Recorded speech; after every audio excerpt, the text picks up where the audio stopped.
ಈ ಕಾರ್ಯಕ್ರಮದ ಪ್ರಾಯೋಜಕರು ಭಾರತ ಸರ್ಕಾರದ ಕೃಷಿ ಹಾಗೂ ರೈತರ ಕಲ್ಯಾಣ ಮಂತ್ರಾಲಯ.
ಕೃಷಿರಂಗ ಪ್ರಾಯೋಜಿತ ಕಾರ್ಯಕ್ರಮ ಕಿಸಾನವಾಣಿ ಕೇಳುತ್ತಿರುವಂತಹ ನಮ್ಮೆಲ್ಲ ರೈತ ಬಾಂಧವರಿಗೆಲ್ಲ ಶರಣಾರ್ಥಿಗಳು.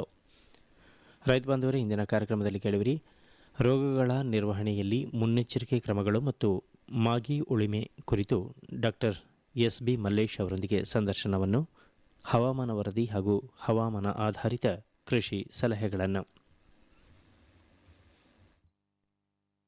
ಪ್ರಧಾನಮಂತ್ರಿ ಕಿಸಾನ್ ಮಾನ್ಧನ್ ಯೋಜನೆ ಸಿಗುವುದು ಪೆನ್ಷನ್ನ ಆಸರೆಯು ಆಗದು ನಿರಾಸರೆ ಇನ್ನು ಸಿಗುವುದು ಸಂತಸದ ಕ್ಷಣವು ಕಳೆಯುವುದು ಸುಖದಿಂದ ವೃದ್ಧಾಪ್ಯ ರಕ್ಷಿತ ಆಗುವ ಅನ್ನದಾತ ಸುರಕ್ಷಿತ ಆಗುವ ಅನ್ನದಾತ.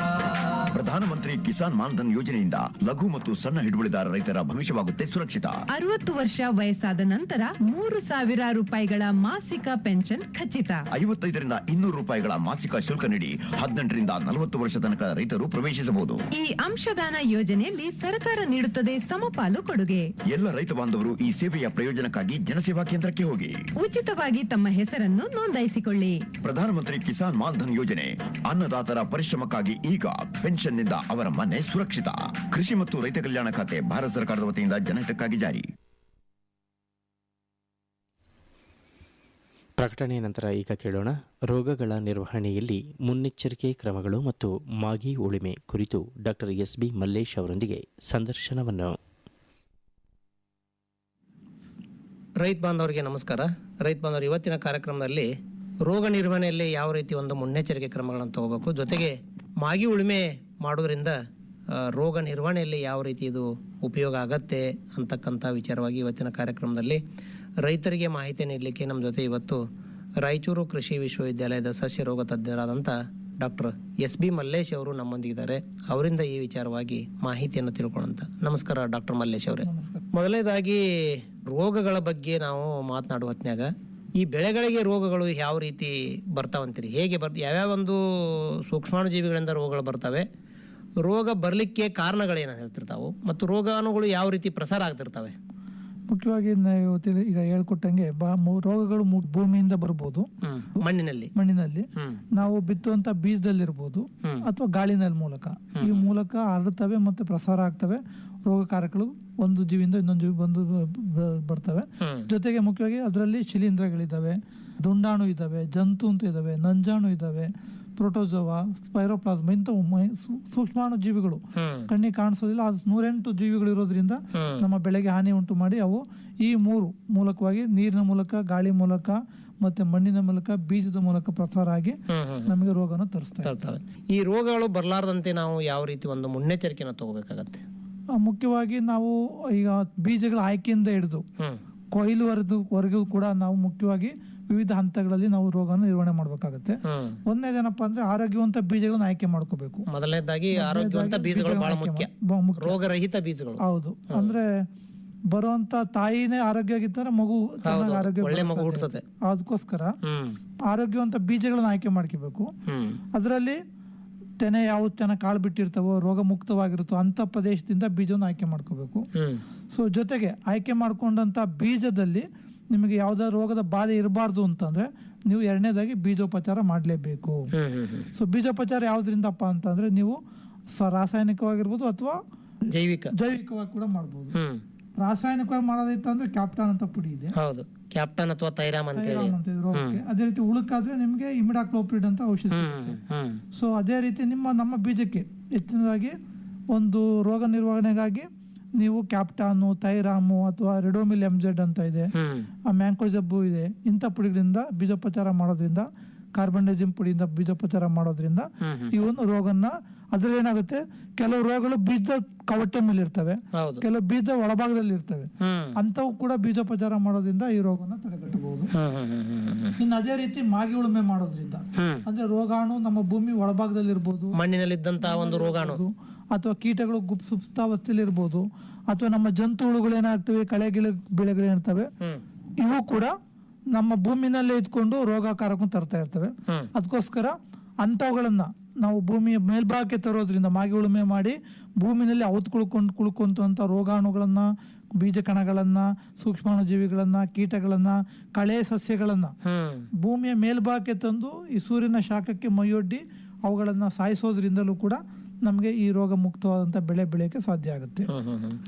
ಈಗ ಮಾಗಿ ಉಳುಮೆ ಅಂತ ಹೇಳಿದ್ರೆ ತಾವು, ಈ ಮಾಗಿ ಉಳುಮೆ ಎಷ್ಟು ಮಾಡಬೇಕು, ಹೇಗೆ ಮಾಡಬೇಕು ಅಂತಕ್ಕಂಥದ್ದು, ಇದ್ರ ಬಗ್ಗೆ ಏನು ಹೇಳಿಕ್ಕೆ ಇಷ್ಟಪಡ್ತೀನಿ. ಈಗ ರೈತರಿಗೆ ಒಂದು ಕಿವಿ ಮಾತು ಹೇಳ್ಬೇಕಪ್ಪ ಅಂದ್ರೆ, ಇದು ಒಳ್ಳೆ ಸದಾವಕಾಶ. ಈ ಮಾಗಿ ಉಳುಮೆ ಮಾಡಬೇಕು ಅಂತಂದ್ರೆ ಬೇಸಿಗೆಯಲ್ಲಿ ಏಪ್ರಿಲ್ ಮೇ ತಿಂಗಳಲ್ಲಿ ಯಾವುದೇ ಬೆಳೆ ಇರೋದಿಲ್ಲ. ಬೆಳೆ ಕಟಾವಾದ ನಂತರ ಮಳೆ ಸ್ಟಾರ್ಟ್ ಆಗಿಂತ ಮುಂಚೆ, ಮುಂಗಾರು ಮಳೆ ಸ್ಟಾರ್ಟ್ ಆಗಿಂತ ಮಾಡುವಂತ ಬೇಸಾಯಕ್ಕೆ ಇದು ಮಾಗಿ ಉಳುಮೆ ಅಂತ ಕರೀತಾರೆ. ಈ ಮಾಗಿ ಉಳುಮೆನ ಯಾವಾಗ ಮಾಡ್ಬೇಕಪ್ಪ ಅಂತಂದ್ರೆ, ಬೆಳೆ ಕಟಾವಾಗಿದೆ, ಏಪ್ರಿಲ್ ಮೇ ತಿಂಗಳಲ್ಲಿ ಮಳೆ ಇಲ್ಲ ಅಂತ ತಕ್ಷಣದಲ್ಲಿ ನೀವೇನ್ ಮಾಡ್ಬೇಕು, ಆಳವಾಗಿ ಭೂಮಿನ ಉಳುಮೆ ಮಾಡಬೇಕು. ಆಳವಾಗಿ ಉಳುಮೆ ಮಾಡೋದ್ರಿಂದ ಏನನ್ನ ಮಾಗಿ ಉಳುಮೆ ಅಂತ ಕರೀತಾರೆ. ಇದರಿಂದ ಏನಪ್ಪಾ ಆಗುತ್ತೆ ಅಂತಂದ್ರೆ, ಬೆಳೆ ಪಳೆಯುಳಿಕೆಗಳು ಏನಾರು ಇತ್ತು ಅಂತಂದ್ರೆ ಅವು ಮಣ್ಣಲ್ಲಿ ಅಳಿದ್ಕೊಂಡು ಅವು ಕೊಳೆತು ಗೊಬ್ಬರ ಹಾಕಿ ಸಾಧ್ಯ ಆಗುತ್ತೆ. ಇದ್ರ ಜೊತೆಗೆ ಮಣ್ಣನ್ನ ನೀವು ಆಳವಾಗಿ ಉಳುಮೆ ಮಾಡೋದ್ರಿಂದ ಆಗುತ್ತೆ, ಮಣ್ಣು ಸವಕಳಿ ತಪ್ಪಿಸಂಗಾಗುತ್ತೆ. ಮಾಗಿ ಉಳುಮೆ ಮಾಡೋ ಬರೀ ರೋಗ ಕೀಟ ಜೊತೆಗೆ ಇದು ಕೂಡ ಉಪಯೋಗ ರೈತರಿಗೆ. ಜೊತೆಗೆ ಭೂಮಿಯ ಫಲವತ್ತತೆ ಜಾಸ್ತಿ ಆಗುತ್ತೆ, ನ್ಯೂಟ್ರಿಯೆಂಟ್ ರೀಸೈಕಲ್ ಆಗುತ್ತೆ. ಅಂದ್ರೆ ಮೇಲ್ಪದರಲ್ಲಿಂತ ಮಣ್ಣು ನ್ಯೂಟ್ರಿಯೆಂಟ್ಸ್ ಕೆಳಭಾಗದಲ್ಲಿರುವಂಥವು ಮೇಲ್ಭಾಗಕ್ಕೆ ಈ ರೀತಿ ರೊಟೇಷನ್ ಮಾಡೋದ್ರಿಂದಲೂ ಕೂಡ ಸೊ ಬೆಳೆಯಲ್ಲಿ ಉತ್ತಮವಾದ ಬೇರು ಈ ಸುಲಭವಾಗಿ ಬಿಟ್ಟು ರೋಗ ಮತ್ತು ಕೀಟ ನಿರ್ವಹಣೆ ಮಾಡೋದ್ರ ಜೊತೆಗೆ ಮಣ್ಣಿನ ಸವಕಳಿ ತಪ್ಪಿಸ್ಬೋದು ನಾವು, ಮತ್ತೆ ನೀರಿನ ಸವಕಳಿ ತಪ್ಪಿಸ್ಬೋದು, ನೀರು ಒಂದು ಭಾಗದಿಂದ ಕೊಚ್ಚಿ ಹೋಗೋದನ್ನ ತಡೆಗಟ್ಟಬಹುದು. ಜೊತೆಗೆ ಉತ್ತಮವಾದ ಬೆಳೆ ಬೆಳೆಯೋಕೆ ಮಣ್ಣಿನ ಆರೋಗ್ಯನ ಕಾಪಾಡೋದಕ್ಕೆ ಈ ಮಾಗಿ ಉಳುಮೆ ಸಹಾಯ ಆಗುತ್ತೆ. ಇದು ನಾನು ಆಗಲೇ ತಿಳಿಸ್ಕೊಟ್ಟಂಗೆ ಮಾರ್ಚ್ ಏಪ್ರಿಲ್ ಅಲ್ಲಿ ಮೂರ್ನಾಲ್ಕು ಸರಿ ಮಿನಿಮಮ್ 3-4 ಸಲ ಸಾಲಿಗೆ ಆಳವಾಗಿ ಉಳುಮೆ ಮಾಡೋದ್ರಿಂದ ಸೊ ನಾವು ಮಾಗಿ ಉಳುಮೆ ಮಾಡಬಹುದಾಗುತ್ತೆ. ಇದರಿಂದ ಸಾಕಷ್ಟು ಸೂರ್ಯನ ಶಾಖಕ್ಕೆ ಎಲ್ಲ ಒಂದು ರೋಗಾಣುಗಳು, ಕೀಟಗಳಿರ್ಬೋದು, ಕಳೆ ಬೀಜಗಳಿರ್ಬೋದು, ಯಾವ ಸುಸ್ತಾವಸ್ಥೆಯಲ್ಲಿರೋ ಎಲ್ಲಾ ರೋಗ ಕೀಟಗಳನ್ನ ನಾವು ತಡೆಗಟ್ಟಬಹುದು. ಯಾವುದೇ ಔಷಧಿ ಇಲ್ದಲೇನೆ, ಇದು ಮುಖ್ಯವಾಗಿ ವಿಷಮುಕ್ತ ಆಹಾರ ಬೆಳಿಬೇಕು, ರಾಸಾಯನಿಕವಾಗಿ ಬೆಳಿಬೇಕು, ಸಾರ್ವಜನಿಕವಾಗಿ ಬೆಳಿಬೇಕು, ಸಾವಯವ ಬೆಳಿಬೇಕು ಅಂತಂದ್ರೆ ಇದು ಒಂದು ಮಾಗಿ ಉಳುಮೆ ಕೂಡ ಒಂದು ಮಹತ್ವವನ್ನು ವಹಿಸುತ್ತೆ. ಪ್ರತಿ ವರ್ಷನೂ ಆಳವಾಗಿ ಉಳುಮೆ ಮಾಡೋದು ಮಾಡಬೇಕಂತೀರ ನೀವು? ಕೆಲವು ಈಗ ತೊಗರಿ, ಹತ್ತಿ ಇಂಥವು ಬೆಳೆ ಬೆಳಿತಾ ಇದ್ದೀವಿ, ನಾವು ಒಂದೇ ಭೂಮಿನಲ್ಲಿ ಒಂದೇ ಬೆಳೆ ಬೆಳಿತಾ ಇದ್ದೀವಿ, ಖಂಡಿತ ಮಾಗಿ ಉಳುಮೆ ವರ್ಷ ಮಾಡಿದ್ರೆ ಏನ್ ತೊಂದರೆ ಇಲ್ಲ. ಜೋಳ ಬೆಳಿತಾ ಇದ್ದೀರಿ, ಮೆಕ್ಕೆಜೋಳ ಬೆಳಿತಾ ಇದ್ದೀರಿ, ಅಂಥವು ಏನಾಗ್ತವೆ, ಬೇರಿನ ಆಳ ಜಾಸ್ತಿ ಹೋಗೋದಿಲ್ಲ. ಅಂತವಕ್ಕೆ ನೀವು ಪ್ರತಿ ವರ್ಷ ಮಾಡೋದು ಬೇಕಾಗಿರಲ್ಲ. ಅಥವಾ ಪಲ್ಸಸ್ ಬೆಳಿತಾ ಇದ್ದೀರಿ, ಹೆಸರು, ಉದ್ದು, ತೊಗರಿ ಅಥವಾ ಅಲಸಂದೆ ಇಂಥವು ಬೆಳಿತಾ ಇದ್ದೀರಾ ಅಂತಂದ್ರೆ ನೀವು 2 ವರ್ಷಕ್ಕೆ 3 ವರ್ಷಕ್ಕೊಂದ್ಸರಿ ಮಾಗಿ ಉಳುಮೆ ಮಾಡಿದ್ರೆ ಸಾಕು. ತೊಗರಿ ಮತ್ತೆ ಏನಿದೆ ಹತ್ತಿ ಆಳವಾಗಿ ಬೇರು ಬೀಳುವಂತ ಬೆಳೆಗಳಲ್ಲಿ ನೀವು ಸದಾ ವರ್ಷಕ್ಕೊಂದ್ಸರಿ ಮಾಡಿದ್ರು ತೊಂದರೆ ಇಲ್ಲ. ಈಗ ತಾವು ಹೇಳಿದ್ರಿ ಈ ರೋಗಾಣುಗಳು ಮಣ್ಣಲ್ಲಿ ಇರ್ತಾವಂತಕ್ಕಂಥ ವಿಚಾರ. ಮಾಗಿ ಉಳುಮೆ ಮಾಡೋದೊಂದು ಒಂದು ಒಂದು ಕ್ರಮ ಅದು. ಹೌದು. ಇನ್ನು ಮಣ್ಣಲ್ಲಿರ್ತಕ್ಕಂಥ ರೋಗಾಣುಗಳನ್ನ ನಾವು ನಿರ್ವಹಣೆ ಮಾಡ್ಬೇಕಾದ್ರೆ ಯಾವ ರೀತಿ, ಮತ್ತೆ ಬೇರೆ ಕ್ರಮಗಳು ಏನ್ ಬರ್ತವೆ? ಓಕೆ, ಮುಖ್ಯವಾಗಿ ನಾವು ಯಾವುದೇ ಬೆಳೆ ರೋಗವನ್ನ ನಿರುಕ್ತ ಮಾಡ್ಬೇಕು ಅಂತಂದ್ರೆ, ಈಗ ನಮ್ಗೆ ಹೆಂಗೆ ಚುಚ್ಚುಮದ್ದುಗಳನ್ನ ಹಾಕ್ಸ್ಕೋತೀವೋ ಆ ರೀತಿ ಬೆಳೆಗಳಿಗೂ ಚುಚ್ಚುಮದ್ದು ಹಾಕ್ಸಿ ಬೆಳೆಗಳನ್ನ ಸಂಪೂರ್ಣ ನಿರ್ವಹಣೆ ಮಾಡ್ತಾ ಹೋದ್ರೆ ಮಾತ್ರ ರೋಗದ ನಿರ್ವಹಣೆ ಆಗುತ್ತೆ. ಅದುವೇನ ನಾವು ಕಡೆ ಹಂತದಲ್ಲಿ ಬಂದು ಬೆಳೆ ಬಂದು ರೋಗ ತುತ್ತಾಗಿದೆ ಔಷಧಿ ಹೇಳಿ ಯಾವ ಔಷಧಿಯಿಂದಲೂ ಕೂಡ ರೋಗ ನಿರ್ವಹಣೆ ಮಾಡೋಕ್ ಆಗೋದಿಲ್ಲ. ಅದಕ್ಕೋಸ್ಕರ ಸಮಗ್ರ ರೋಗ ನಿರ್ವಹಣಾ ಪದ್ಧತಿಗಳು ಅಂತ ಕರಿತೀವಿ. ಅಂದ್ರೆ ಪ್ರತಿ ಎಲ್ಲಾ ಇದನ್ನ ಅಂಶಗಳನ್ನ ಒಳಗೊಂಡಂತ ಒಂದು ಕಾರ್ಯವಿಧಾನ. ಇದರಲ್ಲಿ ಮುಖ್ಯವಾಗಿ ಆಗ್ಲೇ ತಿಳಿಸ್ಕೊಟ್ಟಂಗೆ ಒಂದು 6 ಗಂಟೆ ಬೀಜಗಳ ಆಯ್ಕೆ ಮಾಡ್ಕೋಬೇಕು, ಆನಂತರ ಬೀಜೋಪಚಾರ ಮಾಡಬೇಕು, ಬೀಜೋಪಚಾರ ಮಾಡಿ ಮಾಗಿ ಉಳುಮೆ ಮಾಡಬೇಕು. ಮಾಗಿ ಉಳುಮೆ ಮಾಡೋದ್ರಿಂದ ಜೊತೆಗೆ ರೋಗ ನಿರ್ವಹಣೆಗೆ ನೀರು ಮತ್ತೆ ಗೊಬ್ಬರದ ಒಂದು ನಿರ್ವಹಣೆ ಕೂಡ ಮುಖ್ಯವಾಗುತ್ತೆ. ಸರಿಯಾದ ನಿರ್ವಹಣೆ ಸರಿಯಾಗಿ ನಿರ್ವಹಣೆ ಮಾಡಬೇಕು. ಅತಿ ಹೆಚ್ಚಾಗಿ ಗೊಬ್ಬರ ಹಾಕೋದಲ್ಲ, ಅದ್ರಲ್ಲೂ ಬರೀ ಯೂರಿಯಾ ಗೊಬ್ಬರ ಹಾಕಂತ ಹೋಗೋದಲ್ಲ. ಯೂರಿಯಾ ಗೊಬ್ಬರನೇ ಕೊಡ್ಕಂತ ಕಡಿಮೆ, ಯಾಕೆ ರೈತರಿಗೆ ಸುಲಭ ಸಿಗುವಂತ ಗೊಬ್ಬರ ಯೂರಿಯಾ ಕಡಿಮೆ ಖರ್ಚಿನಲ್ಲಿ. ಹಾಗಾಗಿ ಹೆಚ್ಚಿನ ಯೂರಿಯಾ ಕೊಟ್ಟಷ್ಟು ಏನಾಗುತ್ತೆ, ಗಿಡಗಳು ಹುಲ್ಸಾಗಿ ಬೆಳೀತಾ ಹೋಗ್ತವೆ. ಹುಲ್ಸಾಗಿ ಬೆಳೆದಂಗೆ ರೋಗ ಮತ್ತು ಕೀಟಕ್ಕೆ ತುತ್ತಾಗ್ತವೆ. ಅದರಿಂದ ಬರೀ ಗೊಬ್ಬರವನ್ನು ಸಮತೋಲನ ಆಹಾರ ಅಂತ ಹೆಂಗ್ ಕೊಡ್ತೀವಲ್ಲ ಆ ರೀತಿ ಸಮತೋಲನ ಗೊಬ್ಬರವನ್ನ ಕೊಡ್ಬೇಕಾಗತ್ತೆ. ಅದೇ ರೀತಿಯಾಗಿ ಬೇಸಾಯ ಪದ್ಧತಿಗಳಿದಾವೆ. ಅಂದ್ರೆ ಇಂಟರ್ ಕ್ರಾಪಿಂಗ್ ಅಂತ, ಅಂತರ ಬೇಸಾಯ ಅಂತ ಕರಿತೀವಿ, ಮಿಶ್ರ ಬೇಸಾಯ ಅಂತ ಕರಿತೀವಿ, ಸಾಲಪೋದಿ ಪದ್ಧತಿ ಅಂತ ಕರಿತೀವಿ. ಇಂಥವೆಲ್ಲ ಅನೇಕ ಮತ್ತೆ ವಿಧಾನಗಳನ್ನು ಅನುಸರಿಸೋದ್ರಿಂದ ನಮ್ಮ ರೋಗ ನಿರ್ವಹಣೆ ಮಾಡಬಹುದಾಗುತ್ತೆ. ಈಗ ಬಿತ್ತನೆ ಸಮಯ ಯಾವ ರೀತಿ ಒಂದು ರೋಗ ನಿರ್ವಹಣೆಯಲ್ಲಿ ಪ್ರಮುಖ ಪಾತ್ರ ವಹಿಸ್ತಂತಿರ್ತಾವೆ? ಬಿತ್ತನೆ ಸಮಯ, ಯಾಕಂದ್ರೆ ಈಗ ವಿಶ್ವವಿದ್ಯಾಲಯ ಇರ್ಬೋದು ಅಥವಾ ತಜ್ಞರು ಶಿಫಾರಸು ಮಾಡಿರ್ತಾರೆ, ಇಂಥ ಒಂದು ವೇಳೆಯಲ್ಲಿ ಇದೇ ತಿಂಗಳಲ್ಲಿ ಇದೇ ವಾರದಲ್ಲಿ ಬಿತ್ತನೆ ಮಾಡಿ ಅಂತಕ್ಕಂಥದ್ದು. ಮುಂಚೆ ಬಿತ್ತನೆ ಮಾಡೋದು ಅಥವಾ ಲೇಟಾಗಿ ಬಿತ್ತನೆ ಮಾಡೋದ್ರಿಂದ ಯಾವ ರೀತಿ ಒಂದು ರೋಗಗಳಿಗೆ ಬೆಳೆಗಳು ತುತ್ತಾಗ್ತವೆ? ಇದು ನೀವು ತಿಳಿಸ್ಕೊಟ್ಟಂಗೆ ರೈತರಿಗೆ ತುಂಬಾ ಮುನ್ನೆಚ್ಚರಿಕೆಯಾಗಿ ಇದೊಂದು ಕ್ರಮ ಅನುಸರಿಸಲೇಬೇಕು.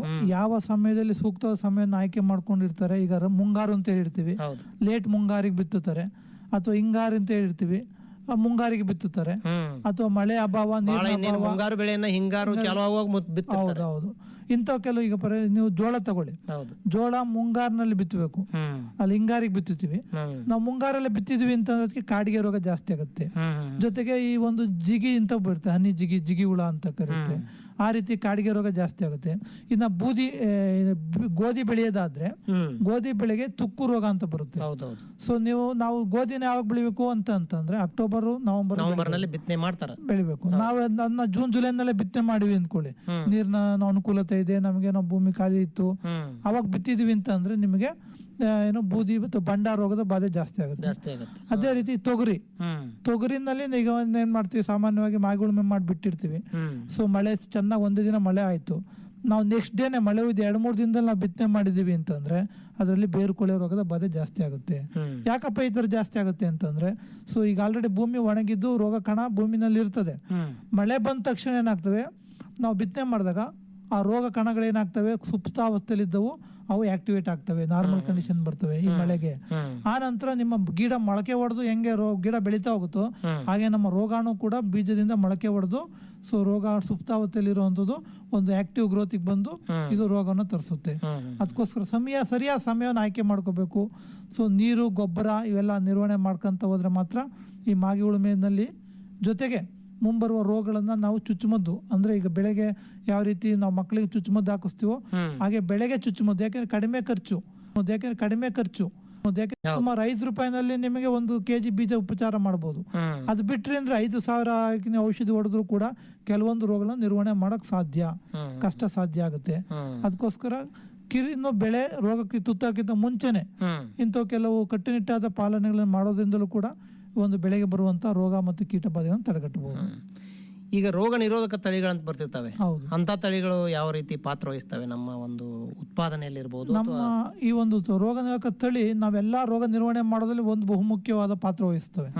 ನಾವು ಯಾವುದೇ ಔಷಧಿ ಬೆಳೆಯೋದು ಬೇಡ ಇಲ್ಲ, ಕಡಿಮೆ ಖರ್ಚಲ್ಲಿ ರೈತರು ಬೆಳಿಬೇಕು ಅಂತಂದ್ರೆ ಇದು ಒಂದು ರೋಗ ನಿರೋಧಕ ತಳಿ ಉತ್ತಮವಾದ ಆಯ್ಕೆ. ಬೆಳೆಗಳಲ್ಲಿ ಕೆಲವೊಂದು ರೋಗ ನಿರೋಧಕ ತಳಿ ಸಿಗ್ತವೆ. ಈಗ ನಮ್ಮ ತೊಗರಿನಲ್ಲಿ ಈ ಭಾಗದಲ್ಲಿ ತೊಗರಿ ಹೆಚ್ಚಿಗೆ ಬೆಳೆಯೋರಾದ್ರೆ ನೆಟೆ ರೋಗ ಅಂತ ಬರ್ತಾ ಇರುತ್ತೆ, ಸಾಲಿಡಿದ ಗಿಡಗಳು ಸಾಯ್ತಾ ಹೋಗ್ತವೆ. ಸೊ ನೀವೆಷ್ಟೇ ಔಷಧಿ ಹಾಕಿ ಎಷ್ಟು ಬೀಜೋಪಚಾರ ಮಾಡಿ ಬಿತ್ತಕ್ಕೆ ಸಾಧ್ಯ ಇಲ್ಲ, ರೋಗ ನಿರ್ವಹಣೆ ಕಂಟ್ರೋಲ್ ಬರೋದಿಲ್ಲ. ಒಂದ್ಸರಿಯಿಂದ ಏನ್ ಮಾಡ್ತಾರೆ, ಗಿಡಗಳು ಒಣಗ್ದಂಗೆ ಏನ್ ಮಾಡ್ತಾರೆ ನಮ್ಮ ರೈತರು, ಮೋಸ್ಟ್ಲಿ ಮಳೆಯಿಂದ ಒಣಗ್ತಾ ಇದೆ, ನೀರಿನ ಕೊರತೆ ಅಂತ ಹೇಳಿ ಹೆಚ್ಚು ನೀರು ಕೊಡ್ತಾ ಹೋಗ್ತಾರೆ. ನೀರು ಹೆಚ್ಚು ಕೊಟ್ಟಷ್ಟು ರೋಗಾಣು ಒಂದು ಪ್ರದೇಶ ಹರಡ್ತಾ ಹೋತು ಅಂದ್ರೆ ನಿಮ್ಮ ಹೊಲ ಪೂರ್ತಿ ರೋಗ ತುತ್ತಾಗ್ಬಿಡುತ್ತೆ. ಅದಕ್ಕೋಸ್ಕರ ಮಾರುತಿ ಅಂತ ತಳಿ ಇದೆ, ಎಲ್ಲಿ ರೋಗದ ಬಾಧೆ ರೈತರು ಗಮನಿಸಬೇಕು, ಎಲ್ಲಿ ಜಾಸ್ತಿ ತೊಗರಿನಲ್ಲಿ ನೆಟೆ ಹೋಗುವಂತ ಬಾಧೆ ಜಾಸ್ತಿ ಕಂಡು ಬರುತ್ತೋ ಅಂತ ಬಾಕೆ ನೀವು ಖಂಡಿತ ನೆಕ್ಸ್ಟ್ ಮುಂದಿನ ಸಾರಿ ಬಿತ್ತನೆ ತೊಗರಿನೇ ಬಿತ್ತದೇ ಆಯ್ತು ಅಂದ್ರೆ ನೀವು ಮಾರುತಿನ ತಳಿನ ಬಿತ್ತನೆ ಮಾಡಬೇಕು. ಅಥವಾ ಆಶಾ ಅಂತ ತಳಿ ಇದೆ, WRP 1 ಅಂತ ಇದೆ, so wild resistant variety pigeon pea ಅಂತ. ಇಂಥ ತಳಿಗಳನ್ನ ನೀವು ಬೆಳೀತಾ ಹೋಗಿ GRG 11 ಅಂತ ಹೊಸದಾಗಿ ನಮ್ಮ ಕೃಷಿ ವಿಶ್ವವಿದ್ಯಾಲಯದಿಂದ ಗುಲ್ಬರ್ಗಾ ಕೇಂದ್ರದಿಂದ GRG 11 ಅಂತ ಬರ್ತಾ ಇದೆ. ಸೊ ಇದು ಒಂದು ನೆಟೆ ರೋಗ ನಿರೋಧಕ ತಳಿಯಾಗಿದೆ. ಇಂಥ ತಳಿಗಳನ್ನ ಈಗ ಅಭಿವೃದ್ಧಿ ಪಡಿಸ್ತಾ ಇದ್ದಾರೆ. ಈ ವಿಜ್ಞಾನಿಗಳು ಕಂಡಿರುವಂಥ ತಳಿಗಳನ್ನ ಬೆಳೆಸ್ತಾ ಹೋದಂಗೆನೆ ನೀವು ಕ್ರಮೇಣವಾಗಿ ಒಂದೇ ಸರಿ ರೋಗ ನಿರ್ವಹಣೆ ಮಾಡೋಕ್ಕೆ ಅಂತ ಆಗೋದಿಲ್ಲ. ಯಾಕೆಂದ್ರೆ ಇವೆಲ್ಲ ರೋಗಾಣು ಭೂಮಿನಲ್ಲಿ ಹೊತ್ಕೊಂಡು ಕೂತಿರ್ತವೆ.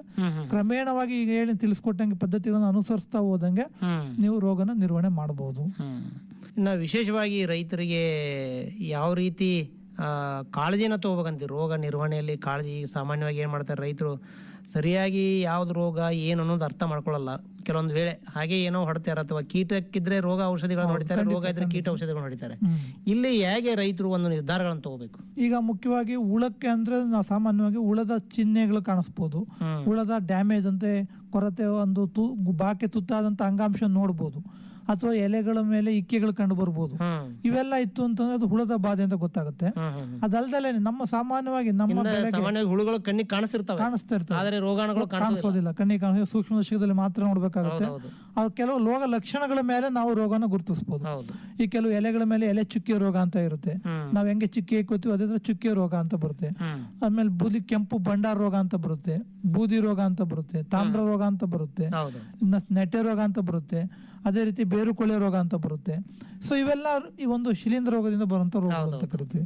ಸೊ ರೋಗ ಲಕ್ಷಣಗಳ ಮೇಲೆ ನಾವು ಸರಿಯಾದ ರೋಗವನ್ನ ಗುರುತಿಸಿ ಅದಕ್ಕೆ ಸೂಕ್ತವಾದ ಔಷಧಿಯನ್ನು ಸಿಂಪಡಿಸಿ ಮಾಡೋದ್ರಿಂದ, ಅದ್ ಬಿಟ್ಬಿಟ್ಟು ನಾವೇನ್ ಮಾಡ್ತೀವಿ, ಈಗ ಆಂಧ್ರ ರೈತರು ಹೊಡಿತಾ ಇದ್ದಾರೆ, ಯಾರೋ ಒಬ್ರು ಅಂಗಡಿಯವರೇ, ಮುಖ್ಯವಾಗಿ ನಮ್ಮ ರೈತರಿಗೆ ಏನಪ್ಪಾ ಅಂತಂದ್ರೆ ಸಾಲ ಕೊಟ್ಟು ಅಂಗಡಿಯವರು ಏನ್ ಕೊಡ್ತಾರೆ ಔಷಧಿಗಳನ್ನ, ಅವ್ರ ಮೇಲೆ ನಂಬಿಕೆ ಜಾಸ್ತಿ. ನಾವೆಷ್ಟೇ ವಿಜ್ಞಾನಿಗಳು ಎಷ್ಟೇ ಹೇಳಿದ್ರು ಕೂಡ ರೈತರು ಫಾಲೋ ಮಾಡೋದು ಅವರನ್ನೇ. ಅದಕ್ಕೋಸ್ಕರ ಅವ್ರೇನ್ ಮಾಡ್ತಾರೆ, ನಿಮ್ಗೆ ಸಾಲ ಕೊಟ್ಟು ಔಷಧಿ ಹೊಡಿಸ್ತಾರೆ, ಸಾಲದಲ್ಲಿ ಕೊಟ್ಟಂತ ನಿಮ್ ಸಾಲಲ್ಲೇ ಮುಚ್ಚಿ ಹೋಗ್ತದೆ. ಅದಕ್ಕೋಸ್ಕರ ನೀವು ದಯಮಾಡಿ ನಿಮ್ಮ ಜ್ಞಾನವನ್ನ ಒಂದು ವೃದ್ಧಿ ಮಾಡ್ಕೊಳ್ಳಿ.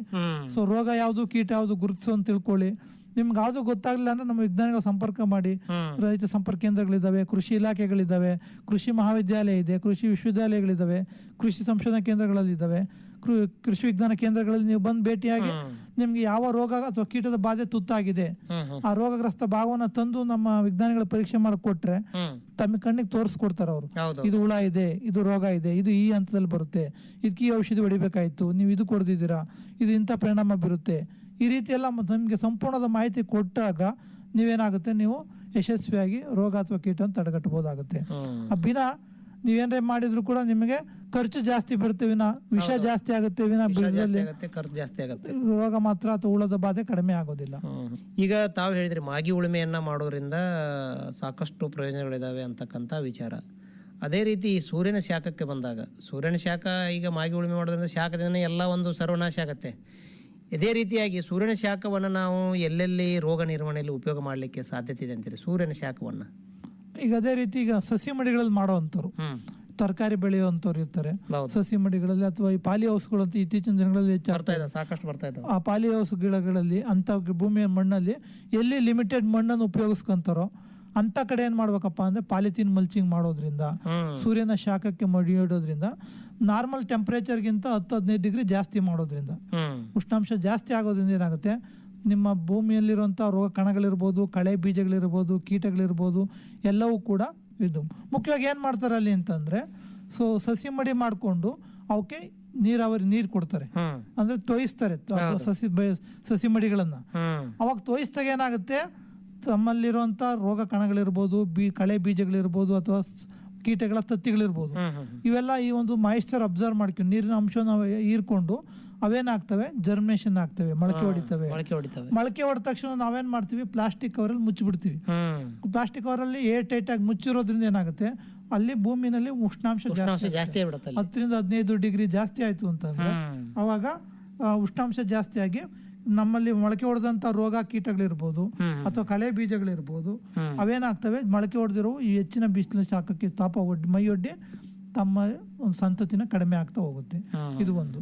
ಇದ್ರ ಮುಖ್ಯವಾಗಿ ಏನಪ್ಪಾ ಅಂದ್ರೆ ನಾನು ಆಗಲೇ ತಿಳಿಸ್ಕೊಟ್ಟಂಗೆ ಮಾಗಿ ಉಳುಮೆ ಮಾಡಿ ಜೊತೆಗೆ ಮಣ್ಣನ್ನು ನೀರು ಹಾಕಿ ಸಸಿ ಮಡಿ ಮಾಡಿ ನೀರು ಬಿಟ್ಟು ಈ ಪ್ಲಾಸ್ಟಿಕ್ ಹೊದಿಕೆ ಮಾಡೋದ್ರಿಂದ, ಇದನ್ನ ಸೋಲರೈಸೇಷನ್ ಅಂತಲೂ ಕರೀತಾರೆ, ಸೂರ್ಯನ ಶಾಖಕ್ಕೆ ಮೈಯೊಡ್ಡೋದು ಅಂತ.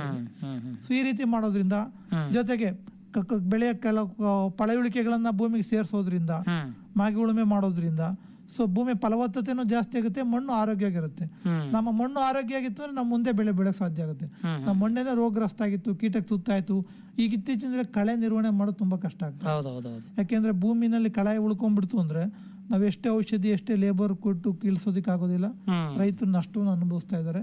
ಅದಕ್ಕೋಸ್ಕರ ಆರೋಗ್ಯವಂತ ಮಣ್ಣು, ಕಳೆ ಮುಕ್ತ ಮಣ್ಣು, ವಿಷ ಮುಕ್ತ ಬೆಳೆ ಬೆಳೀತಾ ಹೋದ್ರೆ ಮಾತ್ರ ರೈತರು ಒಂದು ಸುಸ್ಥಿರ ಸ್ಥಿತಿಗೆ ಬಂದು ತಮ್ಮ ಜೀವನವನ್ನ ಸುಗಮವಾಗಿ ಸಾಗಬೇಕಾಗುತ್ತೆ. ಈಗ ತಾವು ಹೇಳಿದಾಗೆ ಬೀಜಗಳಿಂದ ರೋಗಾಣುಗಳು ಬರ್ತಾವಂತಕ್ಕಂಥ ವಿಚಾರ ಹೇಳಿದ್ರಿ. ಬೀಜಗಳಲ್ಲಿ ರೋಗಾಣುಗಳು ಇರ್ತಾವೆ ಅಂತಕ್ಕಂಥದ್ದು. ಹೌದು, ಖಂಡಿತ. ಈ ಬೀಜ ಅಂತಂದ್ರೆ ಭೂಮಿಯಿಂದ ನಾವು ಈಗ ಕೊಯ್ಲಾದ್ಮೇಲೆ ಬೀಜವನ್ನ ಸಂಗ್ರಹಣೆ ಮಾಡ್ತಾರೆ. ಕೊಯ್ಲಿನ ಸಮಯದಲ್ಲಿ ಏನಾದ್ರೂ ಮುನ್ನೆಚ್ಚರಿಕೆ ತಗೋಬೇಕಾ? ಹೇಗೆ ರೋಗಾಣುಗಳು ನಮ್ಮ ಬೀಜಕ್ಕೆ ಬರಲಾರ್ದ ಹಾಗೆ, ರೋಗಾಣುಗಳು ನಮ್ಮ ಮನೆಗೆ ಬಂದು ಅಲ್ಲಿ ಸುಪ್ತಾವಸ್ಥೆಯಲ್ಲಿ ಇರದ ಹಾಗೆ ಮಾಡ್ಲಿಕ್ಕೆ ಕೊಯ್ಲು ಸಮಯದಲ್ಲಿ ಏನಾದ್ರೂ ಮುನ್ನೆಚ್ಚರಿಕೆ ತಗೋಬೇಕಾ ರೈತರು? ಯಾವ ರೀತಿಯಲ್ಲಿ ಬೀಜ ಸಂಸ್ಕರಣೆಯನ್ನ ಮಾಡಿ ಸಂಗ್ರಹಣೆ ಮಾಡಿ ಇಡ್ಬೇಕಂತಿರ್ತಾವ? ಈಗ ನೀವು ಉದಾಹರಣೆ ಒಂದು ಮೆಣಸಿನ ಗಿಡ ತಗೊಳೋಣ. ಮೆಣಸಿನ ಗಿಡದಲ್ಲಿ ಏನಾಗುತ್ತೆ, ಅದು ಒಂದೇ ಸರಿ ಕೊಯ್ಲಿಗೆ ಬರೋದಿಲ್ಲ. 3-4 ಹಂತದಲ್ಲಿ ಕೊಯ್ಲು ಬರುತ್ತೆ. ಅದ್ರಲ್ಲಿ ಕೆಂಪಾದಂಗೆ ಕೊಯ್ಲು ಮಾಡಕ್ ಶುರು ಮಾಡ್ತಾರೆ. ನೀವು ನೋಡಿರ್ಬೋದು, ಮೆಣಸಿನಕಾಯಿನಲ್ಲಿ ಕೆಂಪು ಆಗಿರುವಂತ ಮೆಣಸಿನಕಾಯಿ ಮೇಲೆ ಬಿಳು ಚಿಬ್ಬು ರೋಗ ಬರುತ್ತೆ, ಅಲ್ಲೊಂದ್ ಕಾಣಿಸ್ಕೊಳುತ್ತೆ. ನಮ್ ರೈತರು ಯೂಶಲಿ ಏನ್ ಮಾಡ್ತೀವಿ, ನಾವು ಆರೋಗ್ಯವಂತ ಕಾಯಿನೂ ಆರಿಸ್ಕೋತೀವಿ, ಕೊಯ್ಲು ಮಾಡುವಾಗ ರೋಗಗ್ರಸ್ತ ಕಾಯಿನೂ ಅಂತ ಒಂದು ಕಾಯಿಗಳನ್ನ ಏನ್ ಮಾಡ್ತೀವಿ, ಮಾಡ್ಕೊಂಡಲ್ಲೇನೆ ನಾವು ಆರೋಗ್ಯವಂತ ಕಾಯಿಗಳ ಜೊತೆ ಮಿಕ್ಸ್ ಮಾಡ್ಬಿಡ್ತೀವಿ. ಸುಮಾರು 15-20 ದಿನ ತನಕ ನಾವು ಹೊಲದಲ್ಲಿ ಒಣಗಿಸ್ತಾ ಹೋಗ್ತೀವಿ. ಅವಾಗ ಒಂದಿರೋಂತ ರೋಗ ಕಣ 100 ಆಗಿ 1000 ಆಗಿ ಲಕ್ಷಗಟ್ಲೆ ಕಣ ನಮ್ ಕಣ್ಣಿಗೆ ಕಾಣಿಸೋದಿಲ್ಲ, ಅದು ವೃದ್ಧಿ ಆಗುತ್ತೆ. ಒಂದು ಇದ್ದಿದ್ದು ಮೆಣಸಿನಕಾಯಿ ಇಡೀ ಲಾಟ್ನೆ ರೋಗಗ್ರಸ್ತ ಒಂದು ಲಾಟ್ ಆಗುತ್ತೆ. ಹಂಗಾಗಿ ಬಿಳಿ ಬೂಸ್ಟ್ ತರ ಬೆಳ್ಕೊಂಡ್ಬಿಡುತ್ತೆ. ಅಂತವನ್ನ ನಾವು ಬೀಜ ಸಂಸ್ಕರಣೆ ಮಾಡ್ದಲೇನೆ, ಸೊ ಮೆಣಸಿನಕಾಯಿ ಕೂಡ ಹಂಗೆ ಇಟ್ಟಿದೀವಿ ಅಂತಂದ್ರೆ ಆ ರೋಗ ಪೂರ್ತಿ ಗುಡ್ಡೆನೆ ಆ ರೋಗ ತುತ್ತಾಗುತ್ತೆ. ಆ ನಂತರ ನಾವೇನಾದ್ರೂ ಬೀಜಕ್ಕೋಸ್ಕರ ಅಂತ ಗಿಡಗಳಿಂದ ಕಾಯಿಗಳಿಂದ ನಾವು ಬೀಜಗಳನ್ನ ಉಪಯೋಗಿಸ್ಕೊಂಡ್ರೆ ಮುಂದೆ ಸಸಿ ಮಡಿ ಬಿತ್ತನೆ ಮಾಡಿದಾಗ ಸಸಿ ಮಡಿನಲ್ಲೇ ಸಾಯ್ತವೆ ರೋಗ. ಸೊ ನಿಮ್ಗಿಂದು ಗಿಡ ಮೊಳಕೆ ಹೊಡೆದು 15 ದಿನ ಆಗಿಲ್ಲ ಸರ್, ರೋಗ ಬಂದೋಗಿದೆ. ಯಾಕೆ ಬಂದಿದೆ? ಆ ರೋಗ ನಿಮ್ಮ ಬೀಜದಲ್ಲೇ ಇತ್ತು. ಆ ಬೀಜದಿಂದ ಹರಡಕ್ಕಂತ ಹೋದಂಗೆ ರೋಗ ಬರುತ್ತೆ. ಅದಕ್ಕೋಸ್ಕರ ಮುನ್ನೆಚ್ಚರಿಕೆಯಾಗಿ ಏನಪ್ಪಾ ಮಾಡ್ಬೇಕು, ಇನ್ನು ರೋಗ ಕಾಣಿಸ್ಕೊಂತ ಇದೆ, ಅಲ್ಲೊಂದಿದೆ, ಫಸ್ಟ್ ಅಂತವನ್ನ ನೀವು ಕಿತ್ತು ಸುಡಿ. ನಿಮ್ಮ ಹೊಲದಿಂದ ಬೇರೆ ಭಾಗಕ್ಕಾಗಿ ಭೂಮಿನಲ್ಲಿ ಹಾಳುವಾಗ ಊತಾಕಿ ಅಥವಾ ಸುಟ್ಟಾಕ್ಬಿಡಿ. ಆ ನಂತರ ಆರೋಗ್ಯವಂತ ಕಾಯಿನ ನೀವು ಕೊಯ್ಲು ಮಾಡಿ. ಇದು ಒಂದು. ಅದೇ ರೀತಿ ಥ್ರೆಶಿಂಗ್ ಮಾಡ್ತೀವಿ, ಹಾರ್ವೆಸ್ಟಿಂಗ್ ಮಾಡ್ತೀವಿ. ಜೊತೆಗೆ ಆದಾಗ ಈ ರೋಗಗ್ರಸ್ತ ಕೆಲವು, ಈಗ ಒಂದು ಟೊಬ್ಯಾಕೋ ಒಂದು ಉದಾಹರಣೆ ಕೊಡ್ತೀವಿ. ಟೊಬ್ಯಾಕೋನಲ್ಲಿ ನೀವೇನಾದ್ರೂ ರೋಗಗ್ರಸ್ತ ಇದು ನಂಜಾಣು ರೋಗ ಇರುತ್ತೆ, ಅದ್ರನ್ನ ಆರೋಗ್ಯವಂತ ಬೆಳೆನಲ್ಲಿ ಮುಟ್ಕಂತ ಹೋದ್ರೆ ತೊಂದರೆ ಇಲ್ಲ. ರೋಗಗ್ರಸ್ತ ಎಲೆಯನ್ನ ಕಿತ್ತು ನಿಮ್ ಬರಿಗೈಯಿಂದ ನೀವು ಕಿತ್ತು ಆರೋಗ್ಯವಂತ ಗಿಡ ಮುಟ್ಟಿದ್ರೆ ಅಂದ್ರೆ ಸಾಕು, ನಮ್ಮ ಕೈ ಮೂಲಕ ರೋಗಾಣು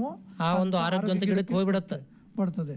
ಈ ಒಂದು ಕೆಲವು ಕಡೆ, ಈ ನೆದರ್ಲ್ಯಾಂಡ್ ಅಂತ ಪ್ರದೇಶದಲ್ಲಿ ಈ ಸಿಗರೇಟ್ ಸ್ಮೋಕ್ ಅಲ್ಲಿ ಕೂಡ ಅದು ಅಲ್ಲಿ ಪ್ರಹಿಬಿಟ್ ಇದೆ. ಟೊಬ್ಯಾಕೋ ಬೆಳೆಯುವಂತ ಜಾಗದಲ್ಲಿ, ತಂಬಾಕು ಬೆಳೆಯೋ ಜಾಗದಲ್ಲಿ ಸಿಗರೇಟ್ ಅಥವಾ ಬೀಡಿ ತಂಬಾಕು ಸೇದಂಗಿಲ್ಲ.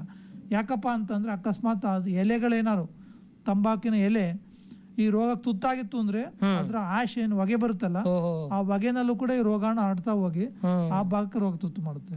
ಅದಕ್ಕೋಸ್ಕರ ಅಂತ ಭಾಗದಲ್ಲಿ ಸ್ವಿಟ್ಜರ್ಲ್ಯಾಂಡ್, ನೆದರ್ಲ್ಯಾಂಡ್ ಇಲ್ಲೆಲ್ಲ ಈಗ ನಮ್ ಸ್ಮೋಕಿಂಗ್ ತುಂಬಾ ಪ್ರಹಿಬಿಟ್ ಮಾಡ್ಬಿಟ್ಟು ಸ್ಮೋಕಿಂಗ್ ಮಾಡಂಗೇ ಇಲ್ಲ ಅಂತ. ಸೊ ಇಷ್ಟು ಮುನ್ನೆಚ್ಚರಿಕೆ ಇರ್ಬೇಕು. ಆಮೇಲೆ ಜೊತೆಗೆ ನಮ್ಮ ರೈತ ಬಾಂಧವರು ಅಥವಾ ಕೂಲಿ ಆಳುಗಳು ಕೆಲಸ ಮಾಡಿಸ್ಬೇಕಾದ್ರೆ ಅವರು ಆರೋಗ್ಯ ಬಟ್ಟೆ ಅದು ಶುಚಿಯಾಗಿರ್ಬೇಕು, ಕೈ ಕಾಲು ಇತ್ತು. ಸೊ ಅವರಲ್ಲೇ ರೋಗಗ್ರಸ್ತ ಇತ್ತು ಅಂತಂದ್ರೆ ಆರೋಗ್ಯವಂತ ಬೆಳೆನೂ ಮುಟ್ತಾರೆ, ರೋಗಗ್ರಸ್ತ ಬೆಳೆನೂ ಮುಟ್ತಾರೆ ಅಂದಾಗ ಸಾಧಾರಣವಾಗಿ ಒಂದ್ ಕಡೆಯಿಂದ ಇನ್ನೊಂದ್ ಕಡೆಗೆ ಆಡ್ತಾ ಹೋಗುತ್ತೆ. ಬೀಜ ತುತ್ತಾಯ್ತು ಅಂತಂದ್ರೆ ಮುಂದೆ ಬರುವಂತ ಸಸಿ ಕೂಡ ರೋಗಕ್ಕೆ ತುತ್ತಾಗ. ಈಗ ಗಾಳಿ ಮುಖಾಂತರ ರೋಗಾಣುಗಳು ಹರಡ್ತಾವಂತಂದ್ರಲ್ಲ, ಈ ಗಾಳಿ ಮುಖಾಂತರ ರೋಗಾಣುಗಳು ಹರಡಿ ನಮ್ಮ ಪೈರಿಗೆ ಬಂದು ಅಟ್ಯಾಕ್ ಆಗ್ಲಾರ್ದಾಗೆ ಮಾಡ್ಲಿಕ್ಕೆ ರೈತರು ಏನಾದ್ರೂ ಒಂದು ಎಚ್ಚರಿಕೆ ಕ್ರಮಗಳನ್ನು ತಗೊಳ್ಳಿಕ್ಕೆ ಸಾಧ್ಯತೆ ಹೇಗೆ? ಈಗ ಮುಖ್ಯವಾಗಿ ಕಳೆಗಳು, ಅದ್ರಲ್ಲಿ ಕೆಲವು ಈಗ ನಮ್ಮ ರೋಗಾಣು ನಾವು ರೈತರು ಏನ್ ಮಾಡ್ತಾರೆ, ನಮ್ಮ ಹೊಲದಲ್ಲಿ ಕಳೆ ಇಲ್ಲಪ್ಪ, ನಾವು ಬೆಳೆ ಫುಲ್ ಫ್ರೀ ಆಗಿ ಬಿಟ್ಟಿದೀವಿ, ಬೆಳೆ ಪೂರ್ತಿ ಪರಿಣಾಮವಾಗಿ ಬೆಳೀತಾ ಇದೆ ಅಂತಂದ್ರೆ ಈ ಒಂದು ಪಕ್ಕದ ಹೊಲದಲ್ಲಿ ನಿಮ್ ನಿರ್ವಹಣೆ ಮಾಡಿಲ್ದಲ್ಲಿ ಕಳೆ ಬಿಟ್ಟಿರ್ಬೋದು, ಅಥವಾ ನಿಮ್ಮ ಹೊಲ ಸುತ್ತ ಬಂಡಲ್ಲಿ ಕೂಡ ಕಳೆ ಇಡ್ಬೋದು. ಇವೇನಾಗ್ತವೆ, ಕಳೆ ರೋಗಾಣುಗಳಿಗೆ ಆಶ್ರಯ ಸಸ್ಯಗಳಾಗ್ತವೆ. ಆಶ್ರಯ ಸಸ್ಯಗಳು ಬೆಳೆ ಇಲ್ದಾಗ ಆಯ್ತು ಅಥವಾ ಬೆಳೆ ಇದ್ದಾಗಲೂ ಕೂಡ ಈ ಹೊರಗಡೆ ಸುತ್ತ ಬೆಳಿತಾ ಹೋಗ್ತವೆ.